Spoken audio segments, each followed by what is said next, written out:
नांदेड जिल्ह्यातील हदगाव तालुक्यातील शिरड येथील एक अनाथ युवती संजीवनी हिच्या विवाहासाठी नांदेडच्या साईप्रसाद सामाजिक परिवाराने पुढे येत संपूर्ण विवाहाचा खर्च उचलला आहे।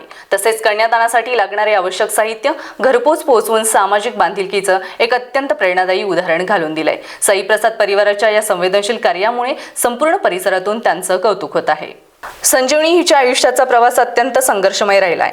ती आईच्या गर्भात 6 महिन्याची असतानाच तिच्या आई-वडिलांमध्ये वाद होऊन त्यांचा घटस्फोट झाला।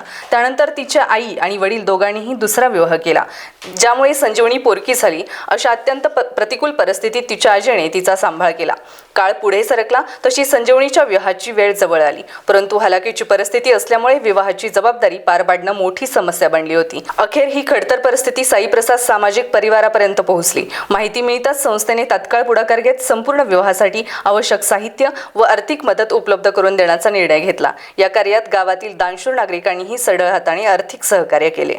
मध्यवर्तीशिवाय कुठपर्यंत माणूस पोहोचत नाही, तर देवाकडे जायचं संताचं माध्यम पाहिजे, कुठल्या संस्थेकडे कोणतरी जाणकार मुलं हे आमचे जाणकार मंडळी त्या ग्रुपपर्यंत संस्थेपर्यंत जाऊन योग्य आणि बिलकुल कटाक्ष पाळून समाजातील गरजू व्यक्तीला मदत होते आणि निश्चितच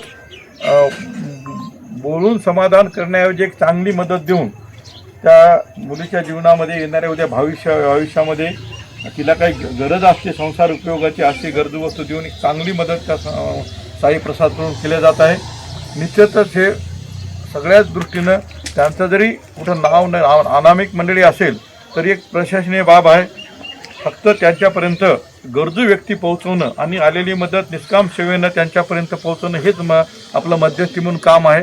आणि आपलासुद्धा ज्यांनी कोणी हे कार्य केले त्याचा खूप मोठा वाटा आहे। मंडळी, मी बऱ्याच वेळा पेपरमध्ये साईप्रसादला आज प्रत्यक्ष मला इथं येऊन बोलावलं। खरं म्हणजे आमचं काही योगदान नाही, पण निश्चितच या समाजामध्ये खूप चांगलं करणारी माणसं आहेत, फक्त त्यांच्यापर्यंत पोहोचावं लागते। बऱ्याच बातम्यामध्ये निगेटिव्ह थिंकिंग समाजामध्ये चालत असते वेळेस समाज आजही खूप चांगलं समाजामध्ये दाते आहेत, करणार आहेत, फक्त त्यांच्यापर्यंत जाणं, त्यांच्यापर्यंत पोहोचणं आणि काटेकोर आणि निष्कामपणे मध्यस्थांनी काम करणं हे काळाची गरज आहे।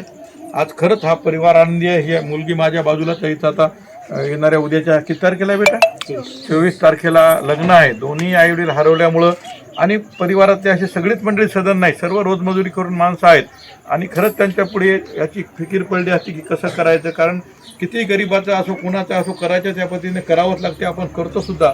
पण ही अतिशय मोलाची मदत आलेली आहे। मी त्या परिवाराच्या वतीनं ग्रामस्थांच्या वतीनं जे कोणी मंडळी आहे त्यांना निश्चितच मी धन्यवाद देतो आणि साईप्रसाद त्यांना सुद्धा ईश्वर निश्चित हे कार्य करण्याकरता शक्ती देऊ अशी मी माझ्या वतीनं प्रार्थना करतो।